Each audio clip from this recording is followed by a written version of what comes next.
What is up, everybody? Welcome back to the Devy YouTube channel. We're talking a little Week 11 reactions, talking a little bit of Michigan free hardball. We're gonna be going over a little bit of who could be the Heisman right now, where are we at with the Heisman Trophy race. Jaden Daniels is absolutely crushing it right now, so we're gonna be talking about that and a little bit of everything here. So hang out after the intro. Drop your comments though. We like to kind of give it to you a little bit. Give it back to you with Todd if you're in here, or these other guys in here. Who do you think should win the Heisman? Put those in there. All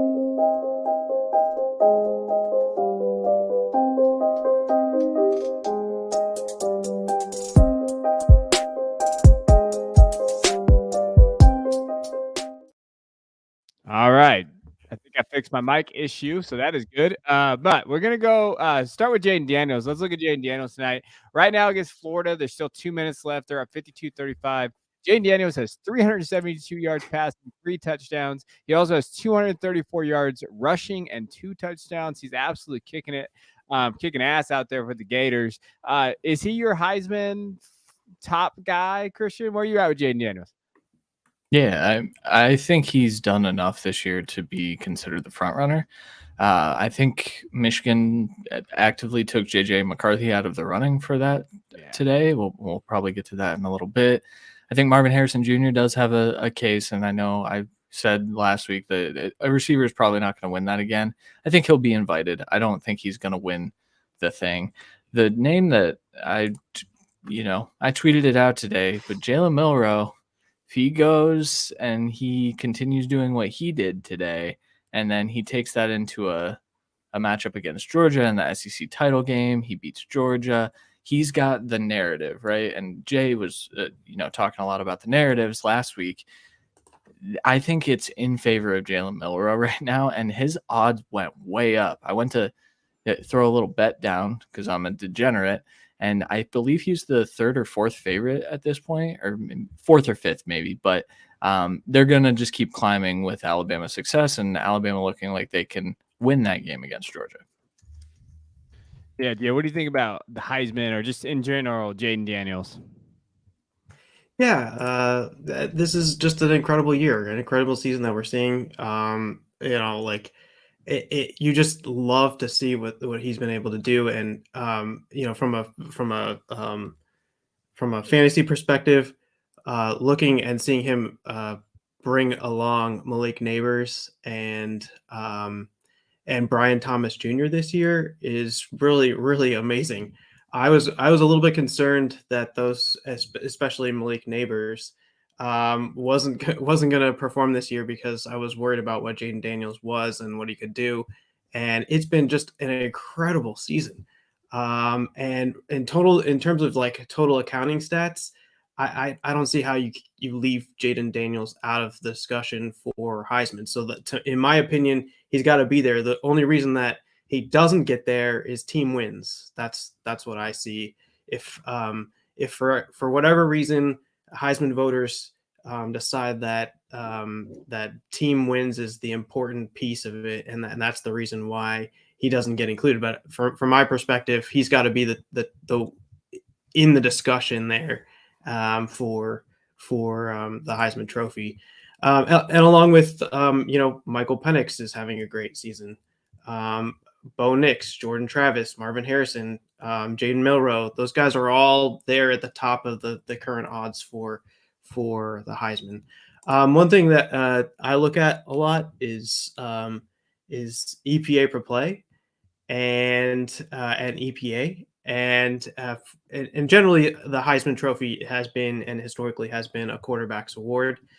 So the top EPA per play or EPA generated guys this year, and Jaden Daniels is at the very top, and that was before this week. And this week, I think his total EPA is just going to go even higher. But what I like to look at and what I think determines how good you are as an NFL player is the EPA per play.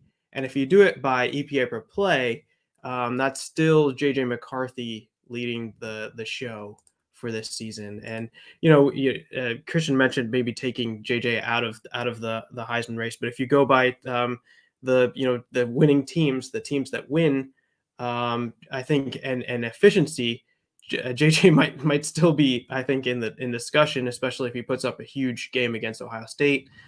I understand the whole comment about how wide receivers don't typically win. What we saw from Marvin Harrison today in the first quarter and a half was absolutely ridiculous. And so, last game was a little bit disappointing from a total yards perspective and how much he was involved, but he did catch 2 touchdowns. And this game, he caught a bunch of more touchdowns. So if you go and look at, that position, I think Marvin Harrison will probably be very close on in accounting statistics for being the top of that position for receiving yards and total touchdowns.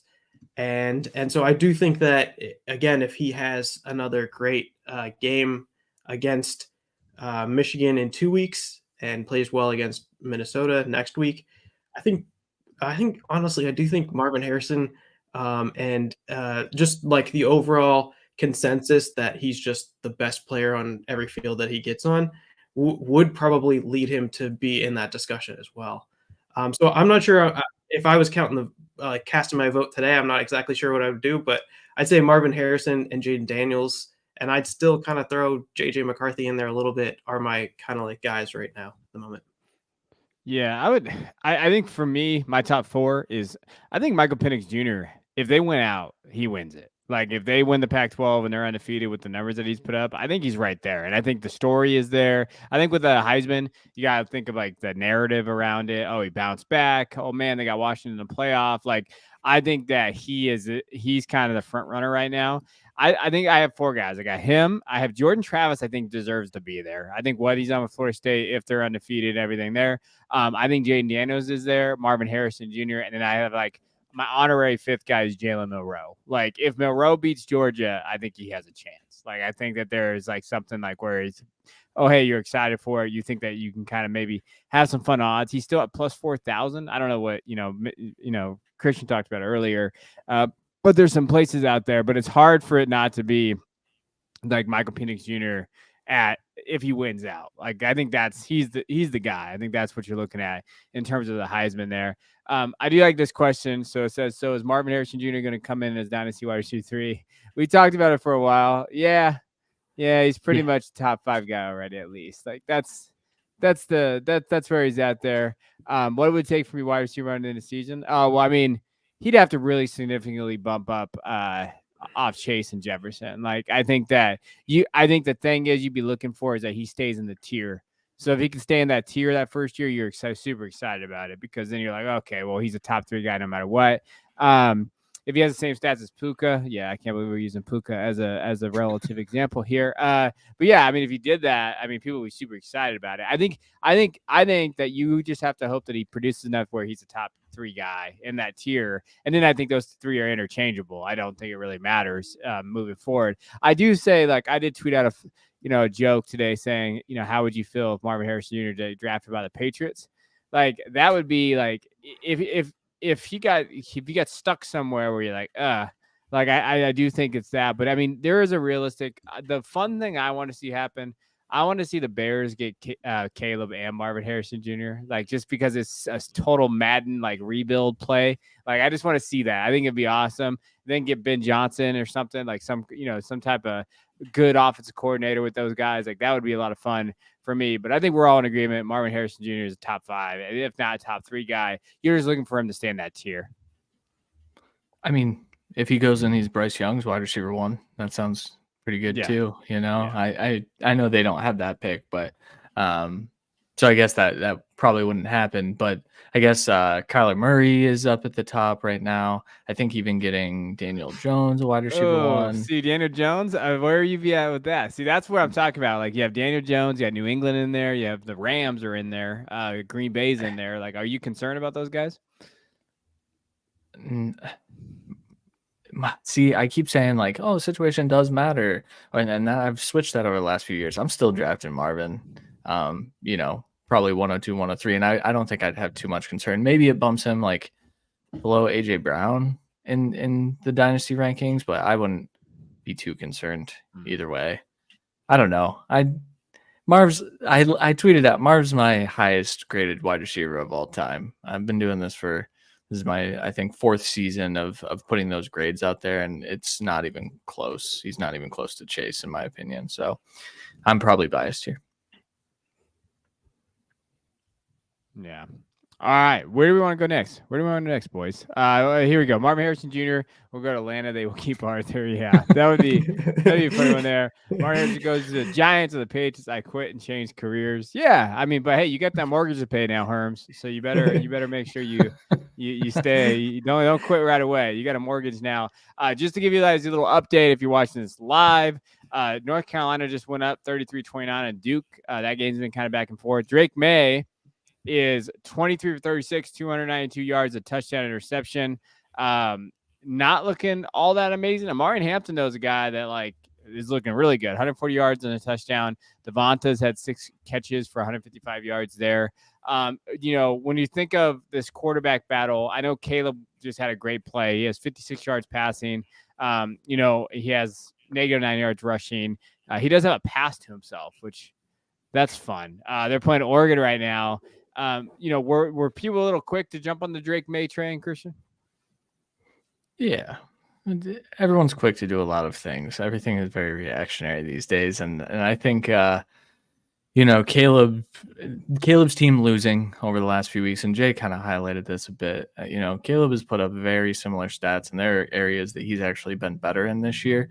I think one area that's been a little worse has been under pressure stuff. And him trying to play hero ball. I don't have too much concern with it because of how good he was under pressure last year. And I don't think that it came back around. I think it's probably somewhere in the middle. And Drake May, to me, it's strange that a lot of people have anointed Drake May, the QB1 now.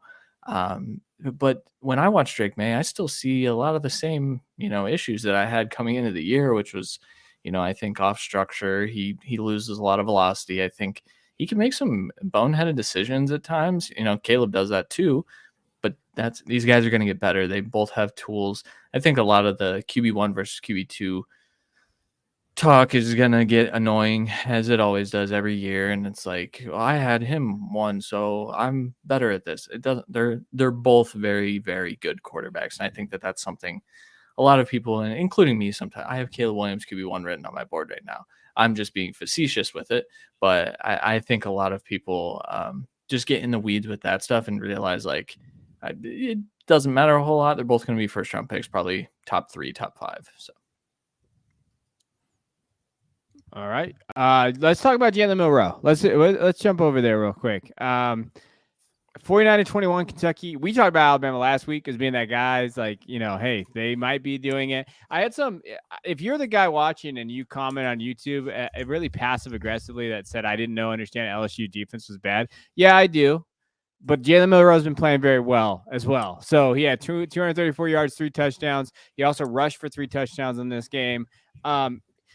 I think Alabama has a chance to beat Georgia. If you had they went out, they beat Auburn. Let's say they beat Auburn. I think they play their SEC patsy, right? Like the non-SEC team here, in this next week.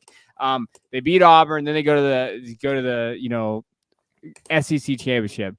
Jay, I'm sure you have a probability model in your head. What is the probability? What would you put the percentage of Alabama? What would you say that they could beat Georgia?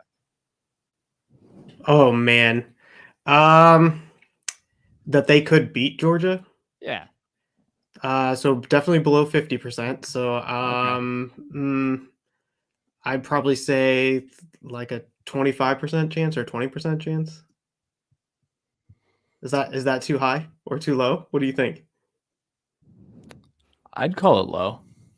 Low, yeah. But that's the recency bias that I just kind of spoke about, right? Alabama, but with teams and their play currently, that does matter. Momentum is a thing. I think of the MLB playoffs a lot when it comes to games like that. And so whoever the hottest team is, now Georgia is also a hot team right now.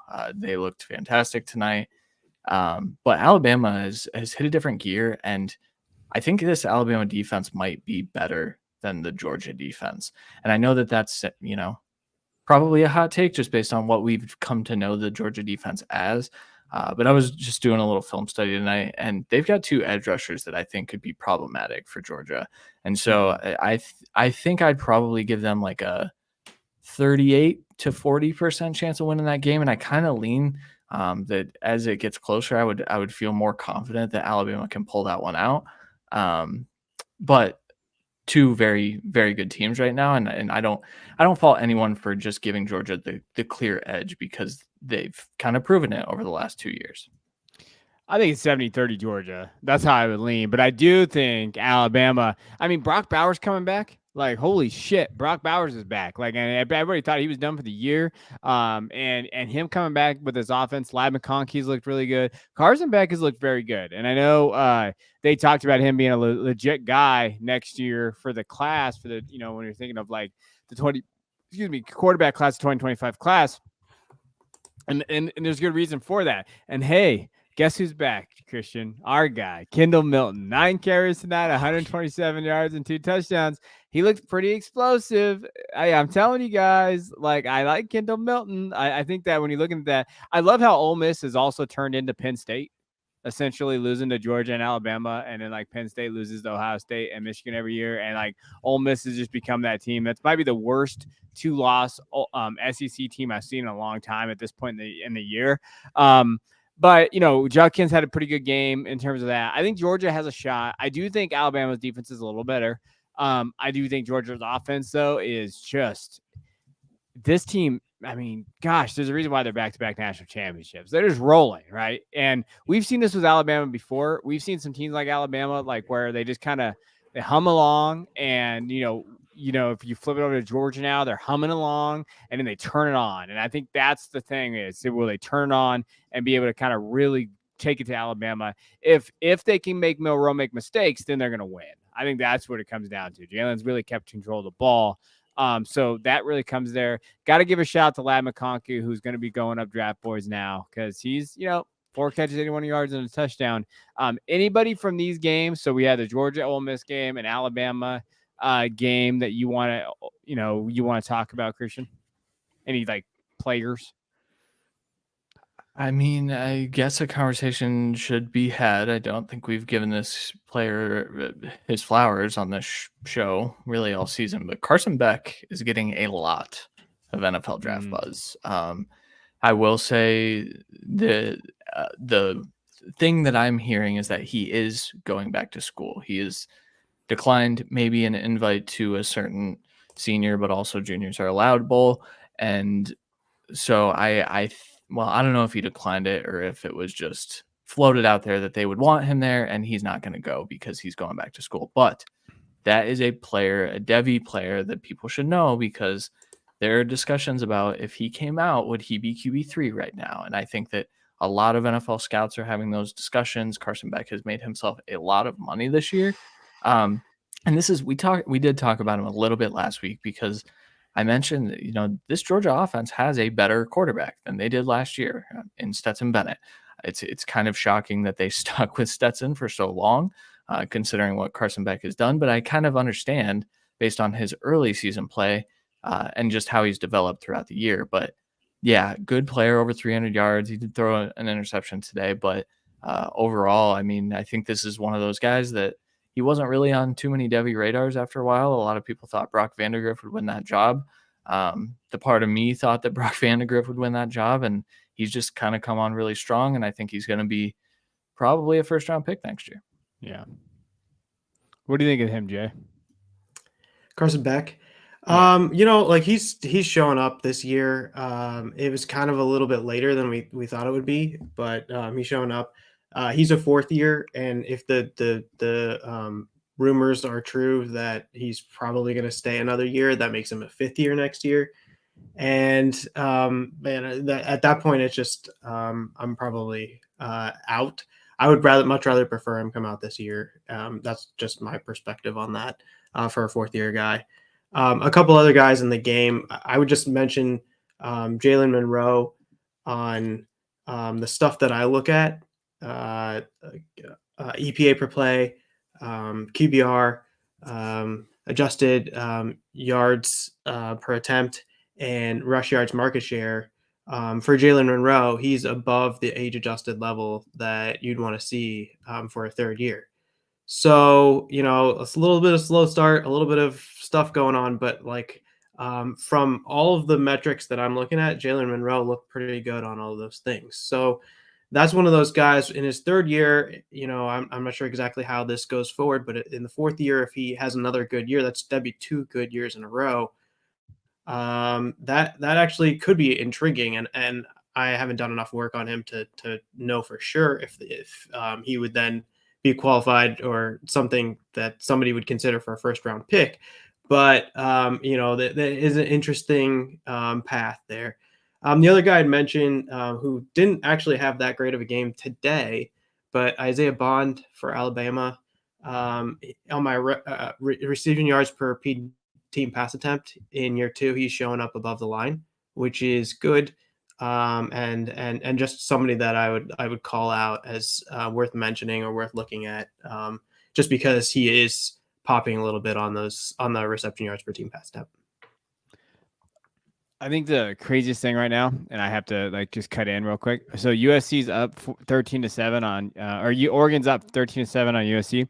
Bo Nix is 2 for 2 for 161 yards and 2 touchdowns. Shout out Troy Franklin. That is an insane stat. It's just insane. Troy Franklin has an 84-yard touchdown catch, and then Tez Johnson has a 77-yard catch. But that's college football right there. That's just college football to a T. Bo Nix is out here slinging it here. Duke just went up 3 on North Carolina, and North Carolina's got 41 seconds to try to tie that one. So that doesn't look too good in terms of that there. Go ahead. QB wins. Drake May's getting hit for QB wins, man.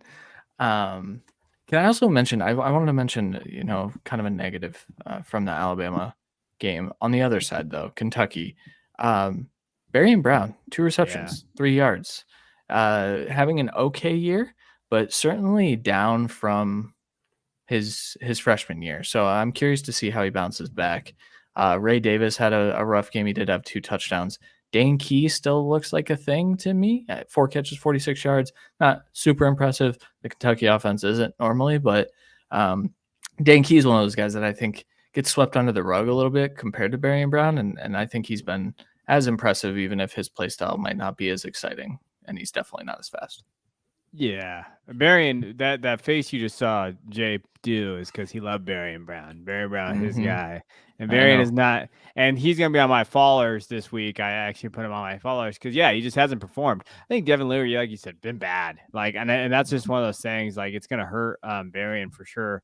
But he's kind of in the Antonio Williams camp of, hey, we like these guys, but they didn't produce their sophomore year. Now we're going to get a little bit concerned, I think, with that overall. I do want to jump over to the Texas TCU game that just finished. Texas won 29-26, so they're still there. I think they still kind of control their own destiny. If they can win out, I think they have an outside shot of making it in the top 4. Quinn Ewers, 22 for 33, 317 yards and a touchdown interception. I didn't think he looked too bad this game. Jonathan Brooks, 21 carries, 104 yards and 2 touchdowns, plus 74 yards receiving. Brooks is one of those guys you should know. Brooks, we talked about him a long time ago when we first started this season. We were talking about Brooks and hey, NFL teams might like him. I think Brooks is someone that you really got to keep notice there. I'm going to highlight him on the channel here this week, but CJ Baxter, for the true freshman from Texas, he's starting to get a little bit of run. He had 18 carries a night, 61 yards, and they're trusting him a little bit more.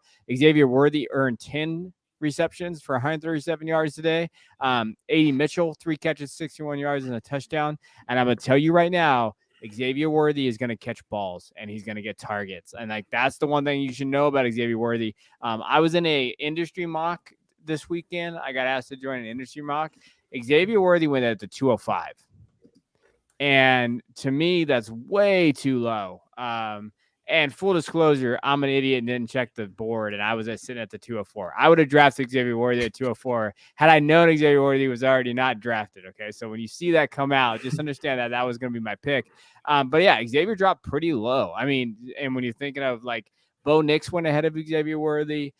There were some other guys that went ahead of Xavier Worthy in terms of, the value there. So I think Xavier is getting undervalued right now by casuals kind of. I think Xavier Worthy is a first round rookie pick right now.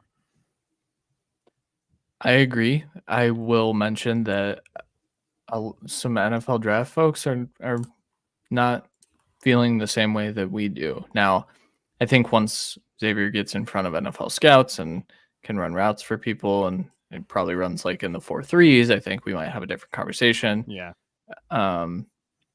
It's one of those things. I'm not entirely certain why there's not more draft hype. I would argue that AD Mitchell has more buzz as of right now for the NFL, and I don't know if, because this is a year where we have big receivers, if people are also looking at guys like AD and saying, oh, he's another big receiver. Look at this.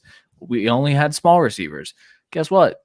The NFL does kind of like these small receivers at this point. We've kind of seen it over the last few years. And those are the guys that do well early. So I'm curious to see how the NFL views Xavier. But I do think, like I said, I think once he runs super fast and, maybe gains a few pounds, I don't know, probably not. I think it's going to be one of those where he Devontae Smiths it at the combine and he doesn't weigh, so that no one knows how light he is. But good player that I agree should be a first round rookie pick, but I am monitoring that, I guess. What do you think, Jay? Okay, so Xavier Worthy had an incredibly outstanding, amazing first year. Second year was not as good. Expectations a little bit lowered, but still above what you'd want to see. Third year, still very close to what you'd want to see. It's just, I feel like he set expectations in his first year, and it's kind of feels like each year we're not meeting those crazy expectations that we saw from him as a freshman. And it feels like a little bit kind of disappointing, but also he's also the stuff that he's doing currently this year is also good enough to be a good NFL player. So I'm not sure, I understand, and then you compare him to his teammate and you compare him to other players, and then maybe this year isn't quite as good. And that's why I generally like to look at, instead of rank ordering things, I like to look at things at a threshold. Do you meet this threshold? And anybody above meeting this threshold, I'm kind of categorizing in the same category. So for instance, Drake May and Caleb Williams, we had this discussion a little bit earlier, but there can be a lot of time spent on who's better, which one is better. But to me, in my opinion, they'll both be early first round picks. And they both, looking at all the stats, are hitting age adjusted metrics on everything, and to me it doesn't really matter. They both look like pretty good NFL prospects, and that's what I would caution there. So for a guy like Xavier Worthy, it doesn't have to be at the very top every single year. As long as you're meeting those minimum thresholds, you are interesting. But I knock Xavier Worthy at this point for the weight. So it's like a size kind of argument, but there are other things that I think that his profile shows that kind of make up for some of that. So I'm still kind of in on Xavier Worthy. When I look at mock draft database, they still have, and maybe that might be just a little slow, of people not updating the mock drafts and stuff like that, but they still have him in there as a first round pick. That the guys they have there in the first round are Harrison, Egbuka, Coleman, Worthy, Neighbors, Odunze as their first round picks. So he's still at mock draft database, which is what I use to plug in my draft capital numbers. He's still there at the first round. So I'm still interested. The one comment I'd make there is Jonathan Brooks. You were talking about how you guys were pushing him. I did not know who Jonathan Brooks was before the season. I was all on the CJ Baxter train, and watching Brooks not play those first two seasons behind Bijan and Roshan Johnson. You can kind of get lost. And I think this is one of those perfect scenarios where that type of environment explains why you didn't produce your first 2 years.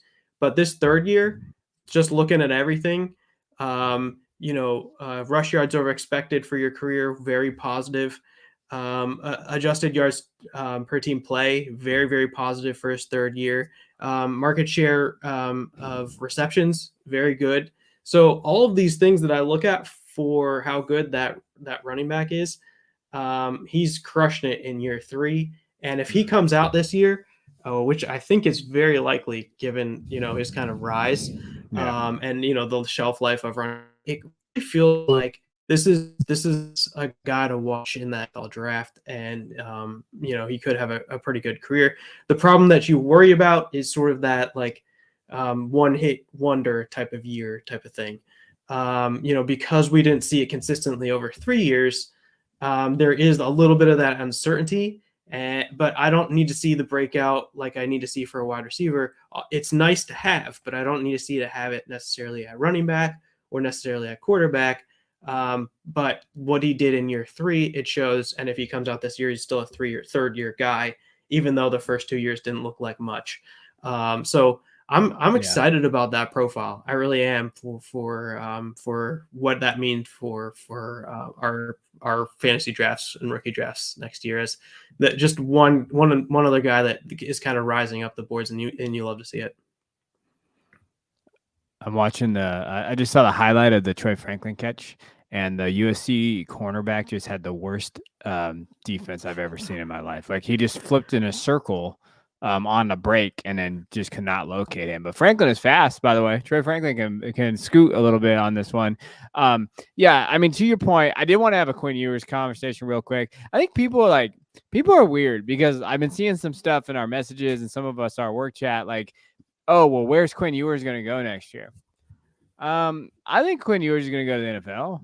If I had to really put some money on it, if they win the Big 12, there's going to be some teams that love his intangibles. They're going to love what he is. And then I saw, is he going to transfer?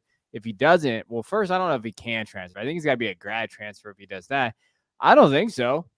I think Ewers is going to be there. And I think it'll be, because I don't think Arch is ready yet. We've been pretty down on Arch for a while, in terms of being ready. And I don't know necessarily if that's the area there. I think Quinn looked okay tonight. I think he's fine. I think teams are going to really like Quinn Ewers. And that's the thing. I think teams are going to really I think teams will like him over JJ. And some teams' boards will have him over JJ. And I think it'd be just because they think that they can turn him into that QB that they think he can be, that QB1 there. But I'm not as concerned with Ewers as other people are, I don't think. I'm not either, but I think we're the crazy ones. Sorry. I think so too. I think we are. But here's the thing. Quinn, JJ's done some good things too. Quinn has done a lot of good things while still being one of the most raw prospects I've evaluated. Bro does not care about footwork. He doesn't care. And I don't know if he doesn't care, if he knows he's got arm talent, so he's just out there slinging it. And certainly it can impact his accuracy at times. And I think that can get him into trouble specifically when he's within the pocket. But I don't know. I just don't know. I saw him as someone's a draft analyst, QB8 or something like that. QB7, QB8. And I can't get behind, why would an NFL team take Bo Nix, who I like Bo Nix. Why would an NFL team take Bo Nix over Quinn Ewers when there's so much more potential with Ewers, and we don't actually know if Bo Nix can see the field? I actually know that Quinn Ewers can, because he throws with anticipation over the middle. He does NFL stuff in that offense. And then to your point about him transferring, I know he can't transfer without sitting a year. And Sark loves that kid. He probably hopes that he doesn't go to the NFL because Malik Murphy didn't show us enough.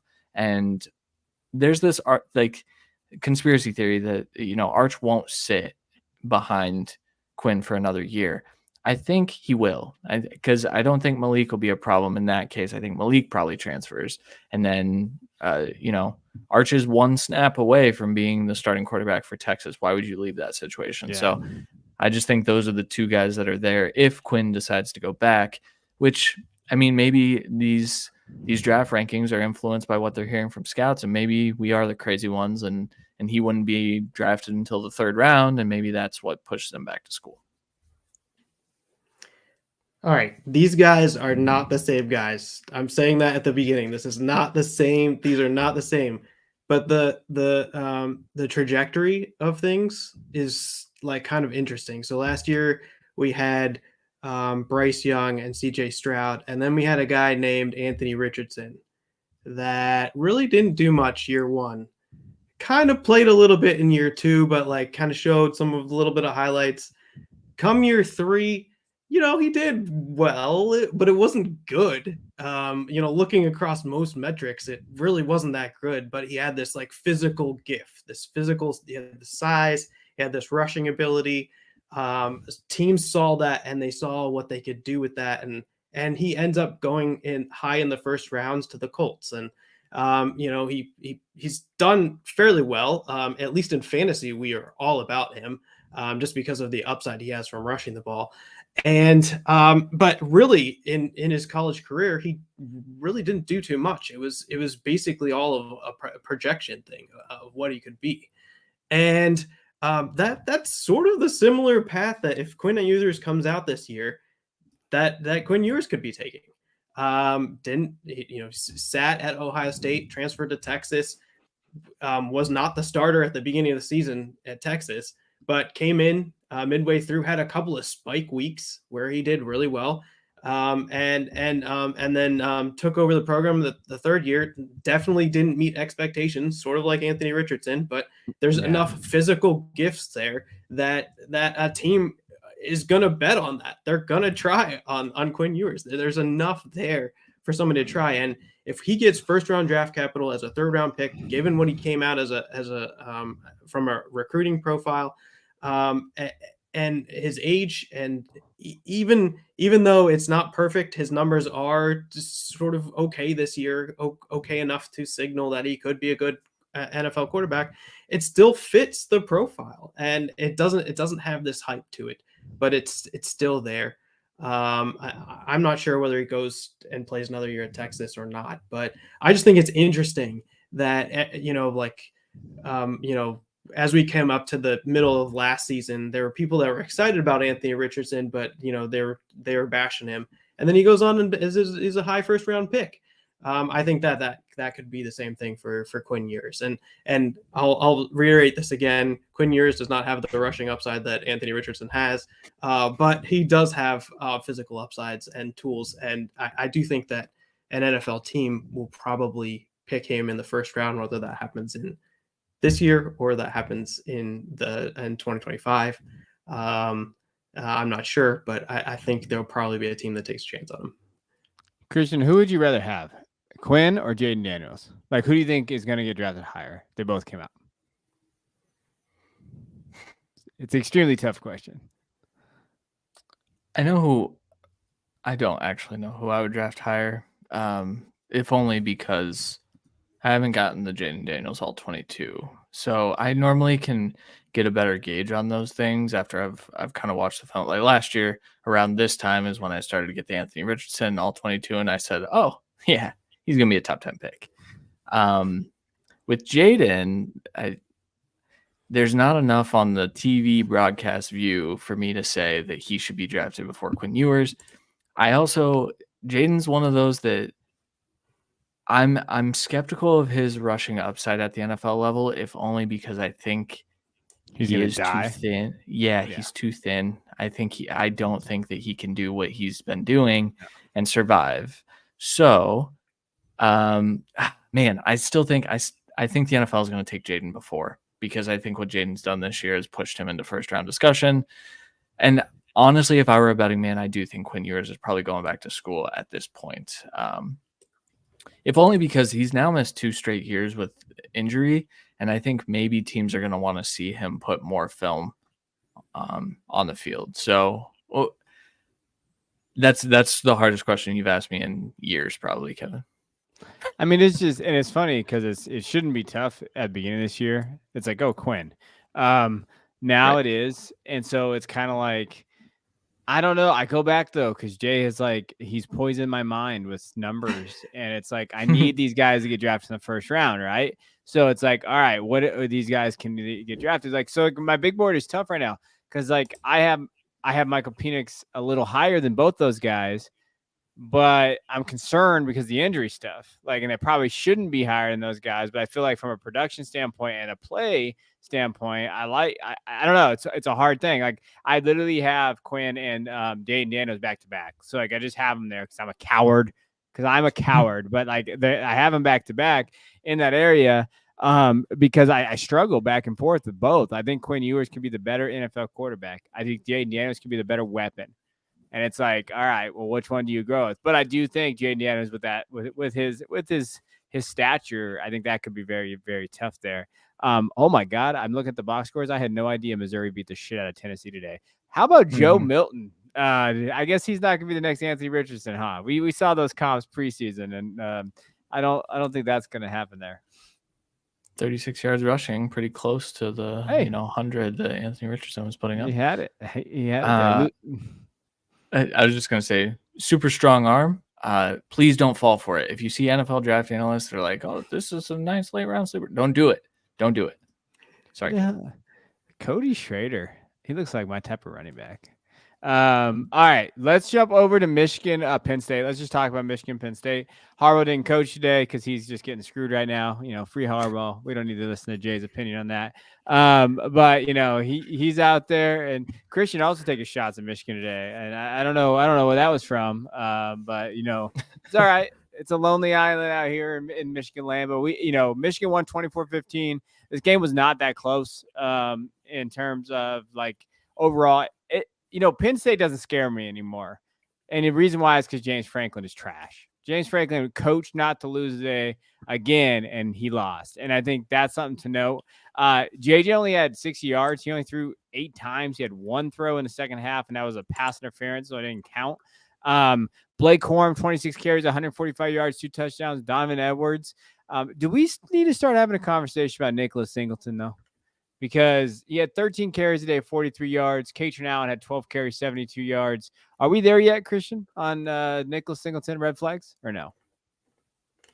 No, because when this game was when Penn State still had a chance in this game, especially on that first drive, when I think they went up 3-0, right?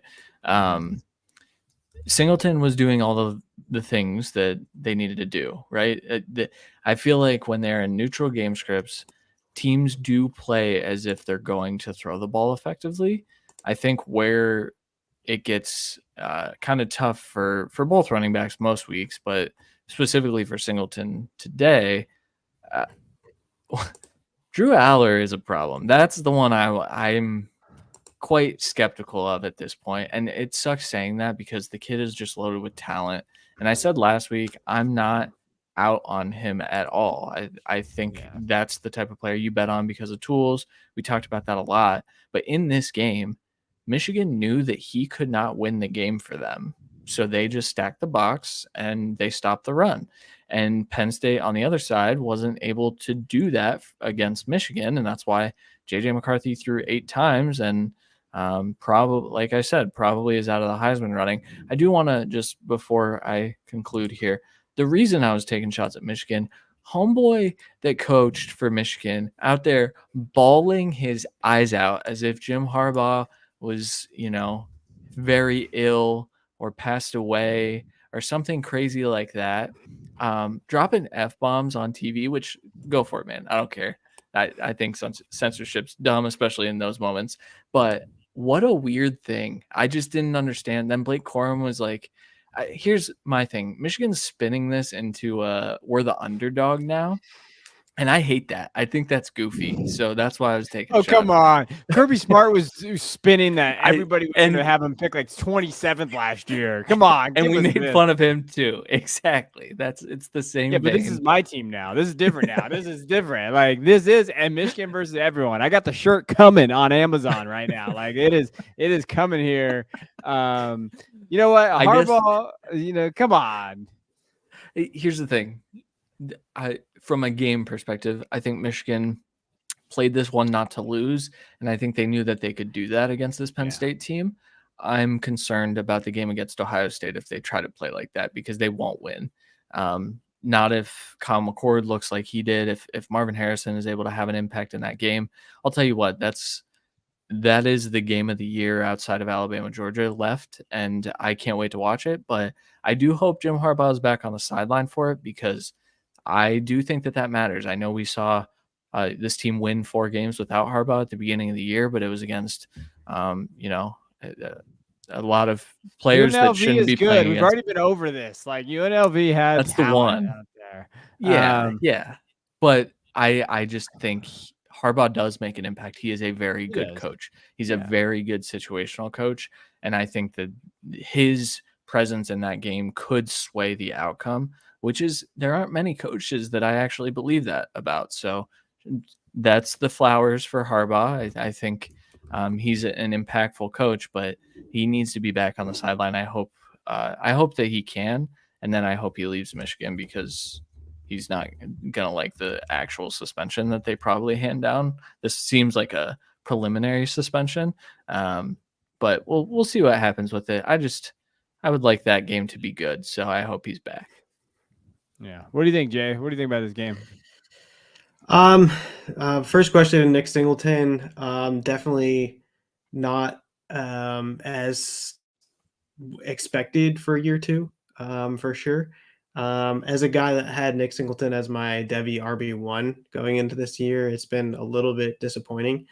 I'll just say, and we made this point about Jonathan Brooks, is that it's very rarely ever just this perfect trajectory on players. Most players have ups and downs. The very, very special players, they stay at the top the whole time. Yeah. But most players have up and down. And maybe this gets to the point where Nick Singleton maybe isn't the very, very special player as I thought he was going into it. But just like Jonathan Brooks, he wasn't able to get on the field for the first 2 years. And then his year 3, he goes off and has a great season. Nicholas Singleton, those first 2 years, although year 2 has been a little bit disappointing, he's actually doing fairly well. The rush yards are expected for his career. Got off to a great start in year 1 and hasn't fallen enough in year 2 where for a career level basis it's a problem yet. His yards per team play has come down quite a bit, but his receptions market share is up this year significantly enough.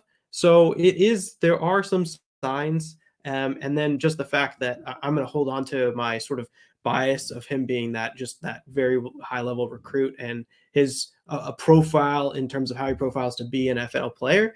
I think I'll hold on to that bias a little longer and give him the opportunity for year 3 to just and go off. And then if I see in year 3 another disappointing year, then I'm definitely knocking him down that level. But the whole point here is that these players move up and down.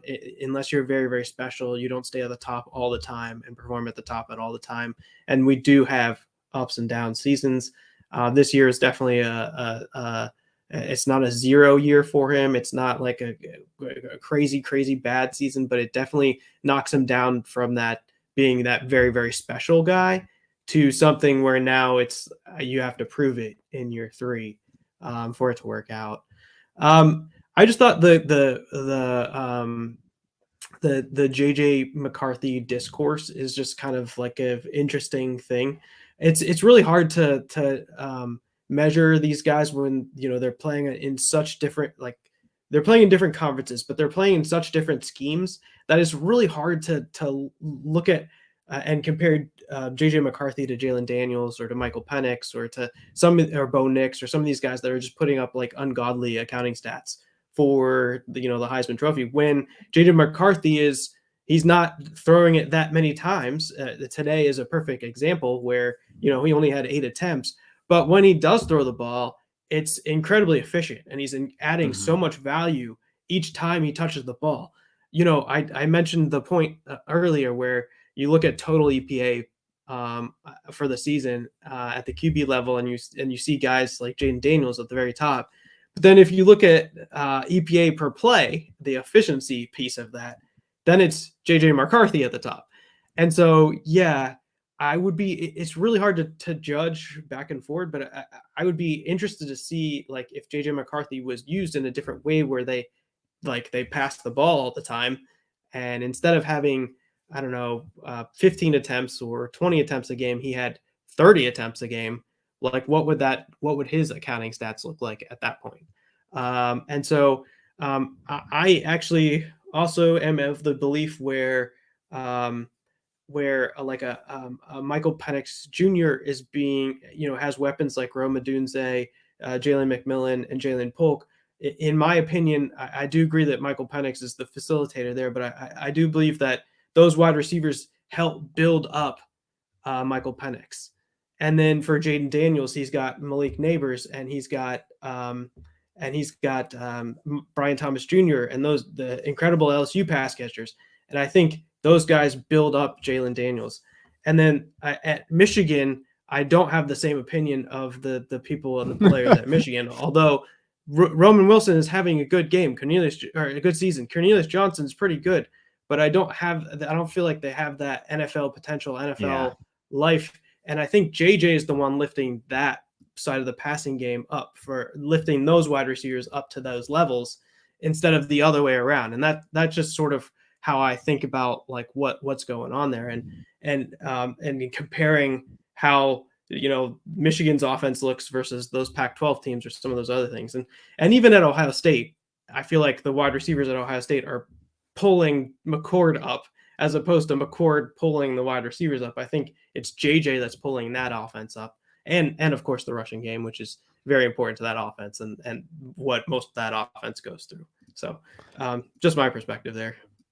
Yeah, it'd be interesting to talk about like what would JJ look like at Colorado, like throwing the ball as many times as Shedeur does, and kind of has, I don't know about those weapons or whatever that he has, like, what looks like there. Drew Aller is one of those ones that, I don't know. I'm not ready to raise the white flag, but it's certainly getting a little higher. Like it's getting a little in the middle. Like I'm like, I don't know.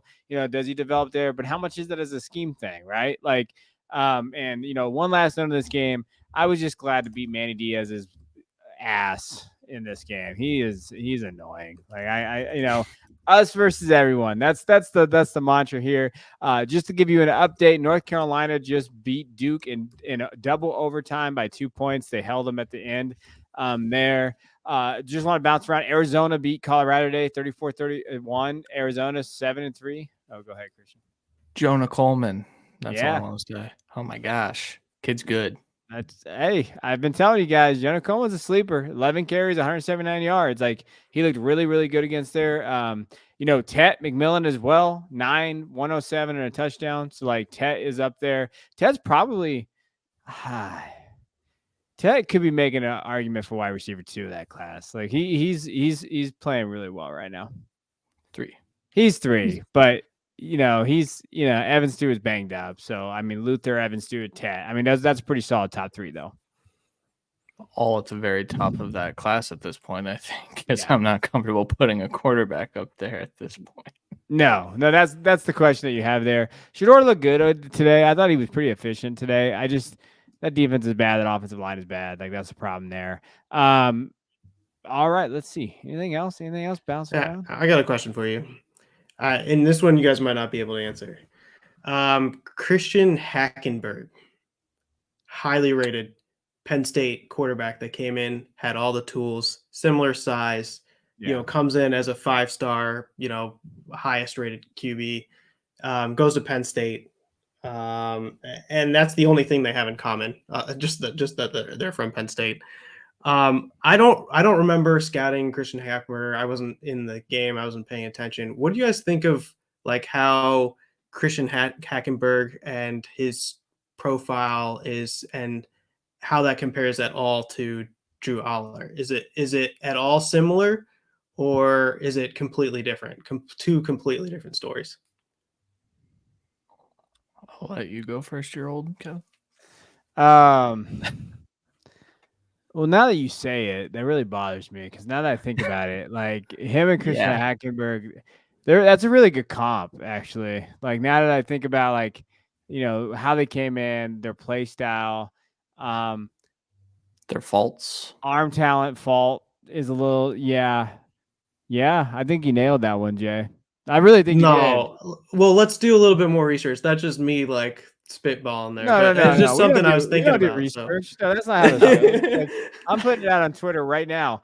Let But I think that Oh, see, I think Todd Vincent says no, not even close. what did he say? Alicomp. I don't even think he spelled Hackenberg right though. So we can't trust Canadians. Like they can't even spell like English words. I was honestly didn't know. I was just curious of what it was, if that was true. So Todd acts that it's done. We're not even talking about it Well, anymore. I'm pretty sure Todd is older than all three of us combined, to be honest with you. If I don't know how they measure age though up there. Hackenberg 6'4", 234. I mean, he came in as a number 1 rated pro, style quarterback.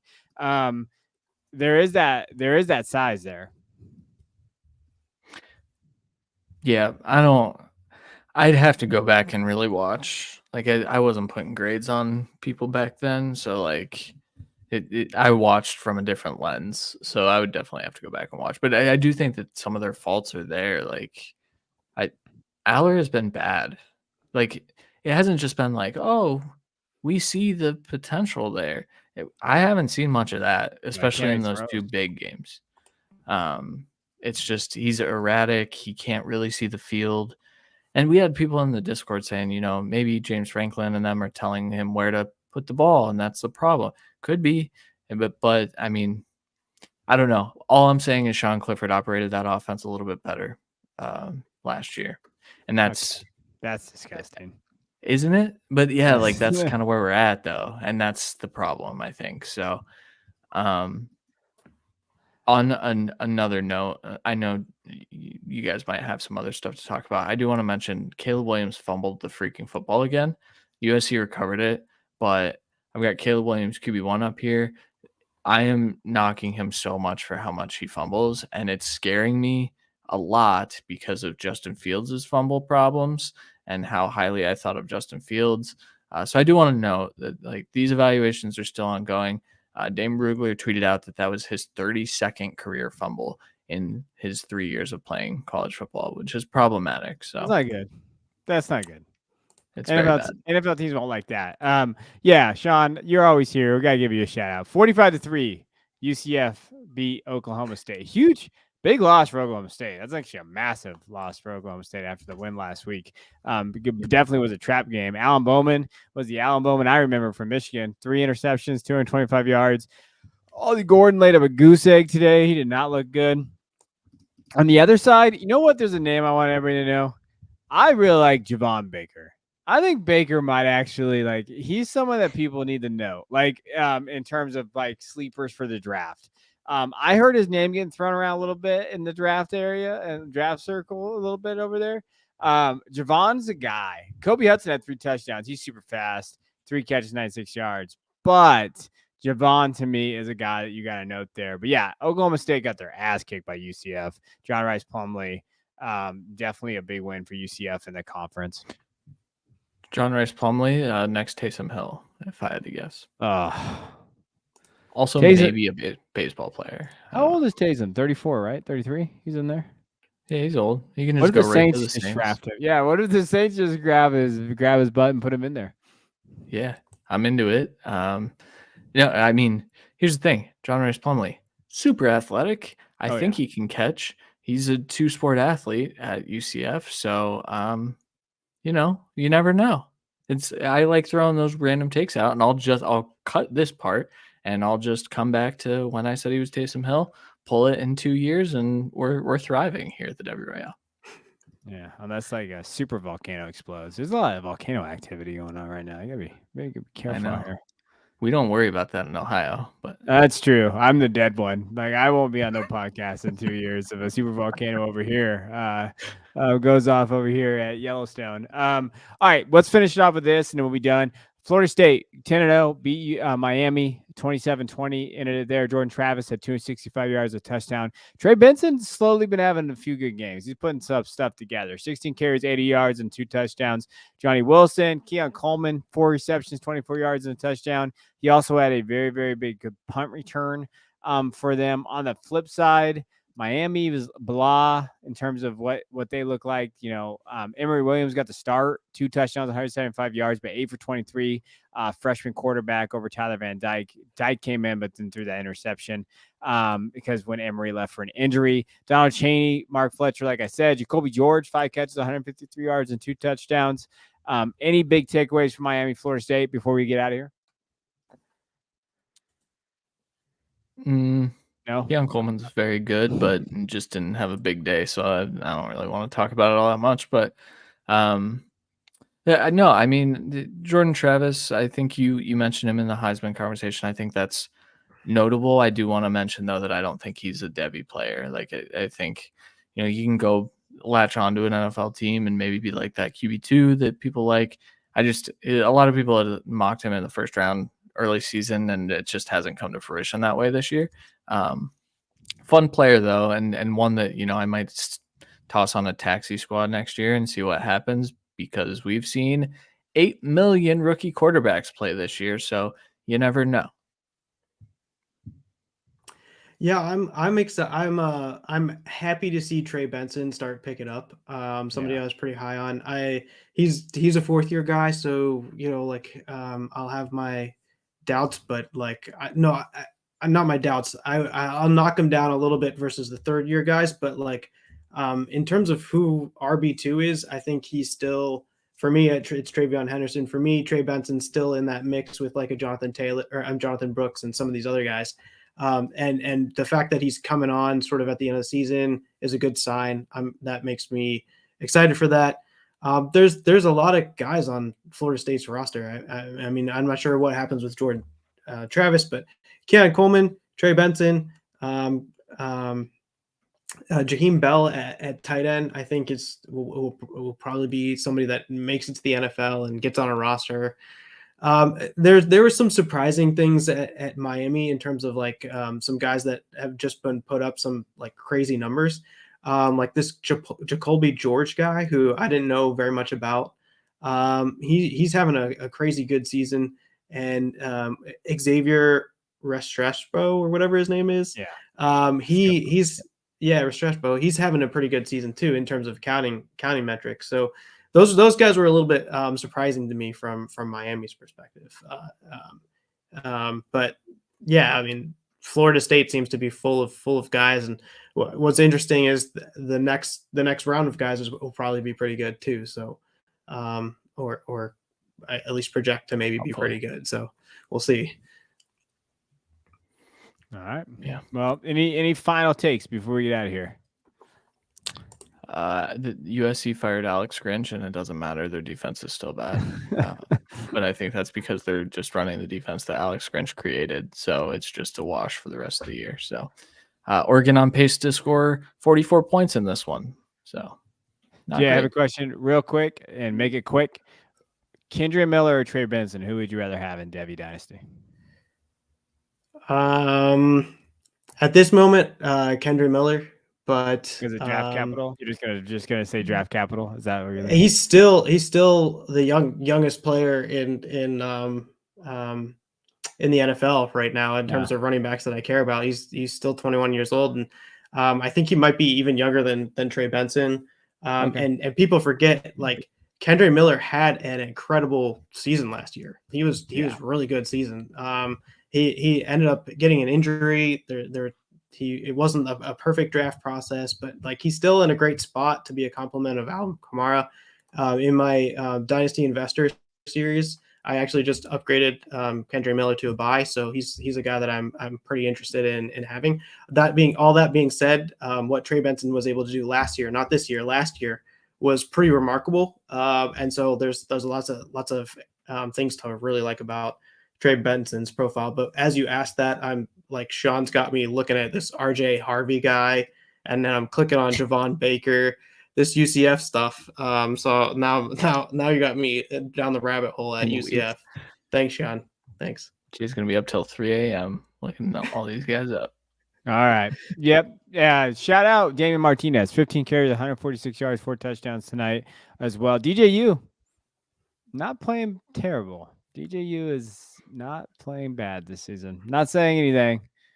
I'm just saying. I'm No? not saying anything at all. Spencer Rattler's not playing bad either, by the way. He's not playing terrible. He's all right. They're going to be freaking awesome in the XFL. Didn't they merge this year? XFL and it's the NSFL now. I think. That there's some talent out there. I'm telling you, there might be some talent in the spring league. You'll catch it here on the Devy YouTube channel. But we'll catch you guys next week. Go Blue.